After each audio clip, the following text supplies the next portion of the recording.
This has to be the easiest way to shiny hunt in Pokemon Scarlet and Violet. We're going to be following this guide from DemoZen. It's dead simple and it'll get you everything you need to maximize your odds of finding a shiny Pokemon. I'm Enigma and let's get to it. So these sandwiches will get you shiny power 3, title power 3, and a level 3 power of your choosing for whatever Pokemon type you select. Step 1, pick your type. So the first thing you need to do is figure out what type of Pokemon you're looking for.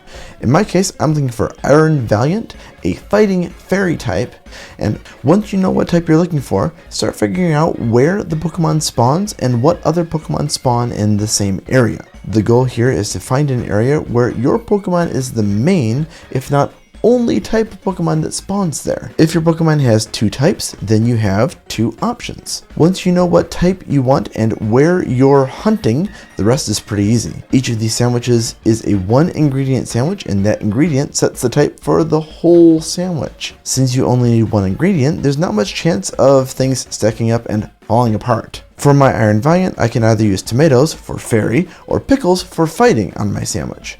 Iron Valiant only spawns in this cave here, and it's the main fighting type Pokemon that spawns here, so I went with pickles. There's also a chance that you'll find a Palmo or Palmy in this cave, but not many of them spawn, and honestly, I wouldn't be unhappy if I found one of these either. Step 2, pick your secondary power.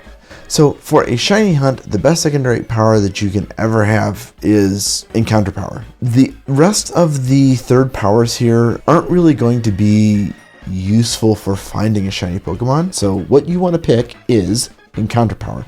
And for encounter power, that is a salty and a spicy herba mystica. You add both on, there are seasons, you don't need to place them, it's easy peasy. Now, this next step is absolutely vital. Number 3, turn off autosave and then save your game. So if you mess up the sandwich and you don't find the shiny you want, or if you decide you want to start over, this enables you to reset and try again without needing to use up more herba mystica. So turn off autosave, make sure you hit save settings, and then immediately create a hard save. Step 4, make the sandwich. This one's pretty simple. You grab the ingredients you want, you select your herba mystica, you place them on the bread, and you're good to go. Now, it's important to note that you don't need to actually place the top bun, but if you're a multiplayer, everyone that wants to have the sandwich power will need to contribute.